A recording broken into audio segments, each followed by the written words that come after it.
Hello students, welcome to my Mathematics Screen YouTube channel. இப்போ நம்ம பார்க்க போகிறது 12th standard maths chapter 2 complex numbersல ஒரு ப்ராப்பர்ட்டியோட proof பார்க்க போகிறோம். என்ன அப்படின்னாக்க modulus of the product of two complex numbers is equal to product of the moduli அப்படின்னு கொடுத்துருக்காங்க.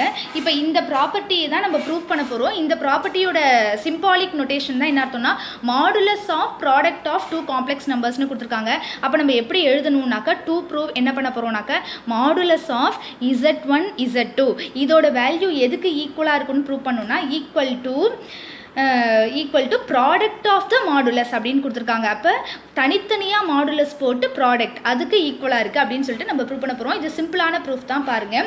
ஸோ இப்போ நம்ம வந்து என்ன எடுத்துக்க போகிறோம் அப்படின்னாக்க எப்போவுமே மாடுலஸ் வந்ததுன்னா அதை ஸ்கொயர் போட்டு தான் நம்ம கன்சிடர் பண்ணிக்கணும். மாடுலஸோட எடுத்துக்கூடாது. ஏன்னு கேட்டாக்க மாடுலஸில் ஸ்கொயர் ரூட்னு ஒரு ஃபார்முலா வரும். சரியா? அந்த ஸ்கொயர் ரூட் போகணும் அப்படிங்கிறதுக்காக எப்போவுமே நம்ம மாடுலஸ் போடும்போது ஸ்கொயரோட எடுத்துக்கணும். மாடுலஸ் ஸ்கொயர்னு எடுத்துக்கணும். ஸோ என்ன கன்சிடர் பண்ண போகிறோம்னா consider modulus z1 z2 the whole square. இப்படி தான் எப்போவுமே நம்ம மாடுலஸ் வந்து சம்மில் எடுத்துக்கணும். சரியா?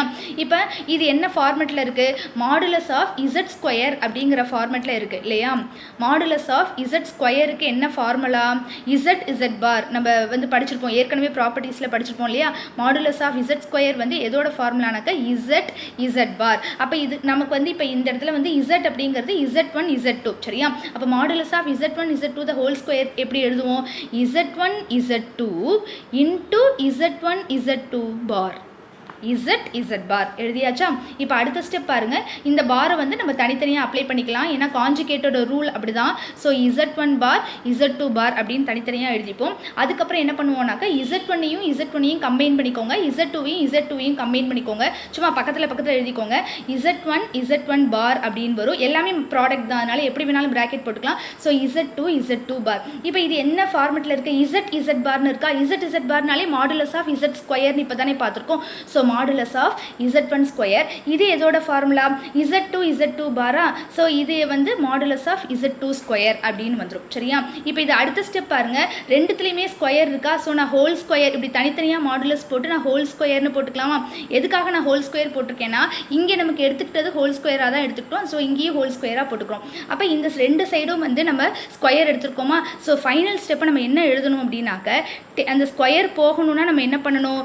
Take square root on both sides. Take square root on both sides. சரியா? அப்போ நமக்கு என்ன வந்துரும்னாக்க modulus of z1 z2 is equal to modulus of z1 into modulus of z2 அப்படின்னு வந்துடும். அவ்வளோதான். இதுக்கப்புறம் பாருங்கள், இதே மாதிரி தான் நமக்கு டிவிஷன் நமக்கு என்ன ரூல் ப்ராப்பர்ட்டி அப்படின்னாக்க modulus of z1 by z2 is equal to modulus of z1 divided by modulus of z2. இதையும் நான் இதே ப்ரூஃப்லேயே சொல்லிடுறேன். இதுவும் வந்து சிம்பிளான ப்ரூஃப் தான். நம்ம மாடுலஸ் அப்படிங்கிற இதுதான் நம்ம ப்ரூவ் பண்ண போகிறோம். ஸோ இது டிவிஷனோட ப்ராப்பர்ட்டியோட ப்ரூஃப். சரியா? இப்போ இதுலேயும் நம்ம என்ன எடுத்துக்கணும் அப்படின்னாக்க ஸ்கொயர் போட்டு தான் எடுத்துக்கணும், ஹோல் ஸ்கொயர்னு எடுத்துக்கணும். இப்போ இது ஃபுல்லுத்தையுமே நம்ம என்னென்னு எடுத்துக்கணும்னாக்க z அப்படின்னு எடுத்துக்கணும். ஸோ மாடுலஸ் ஆஃப் z ஸ்கொயருக்கு என்ன ஃபார்முலா? z பார். அப்படின்னா எப்படி எழுதணும்? z1 by z2 into z1 by z2 the whole bar. சரியா? இப்போ அடுத்த ஸ்டெப் என்ன பண்ணணும்? இந்த பாரை வந்து ரெண்டுத்துக்கும் அப்ளை பண்ணணும். கான்ஜுகேட் தானே. So z1 by z2 into z1 bar divided by z2 bar. சரியா? இப்போ அடுத்த ஸ்டெப் உங்களுக்கே தெரியும். ஸோ இதரத்தையும் கம்பைன் பண்ணிக்கோங்க. அப்போ என்ன வரும் நமக்கு? z1 பார் மேலே வந்துடும். கீழே என்ன வந்துடும்னாக்க z2 பார் அப்படின்னு சொல்லிட்டு வந்துடும். இப்போ நமக்கு தெரியும் z1 பார்ங்கிறது எதோட formula? Modulus of z1 square அப்படின்னு வந்துடும். z2 பார்ங்கிறது modulus of z2 square அப்படின்னு வந்துடும். இதுக்கு அடுத்த ஸ்டெப் நம்ம என்ன எழுதுவோம்? ஹோல் ஸ்கொயராக மாற்றிப்போம் இல்லையா? மாடுலஸ் ஆஃப் z1 நியூமரேட்டரில் வரும், டினாமினேட்டரில் மாடுலஸ் ஆஃப் z2 வரும், த ஹோல் ஸ்கொயர். எதுக்காக ஹோல் ஸ்கொயராக மாற்றணும்னா அப்போ தான் நம்ம ஸ்கொயர் ரூட் எடுக்கும்போது இந்த ஸ்கொயரும் வந்து கேன்சல் ஆகிடும். ஸோ ஃபைனல் ஸ்டெப்பு இந்த ஸ்கொயர் போகணும் இல்லையா? அப்போ நம்ம என்ன பண்ணணும்? Take square root on both sides. Take square root on both sides.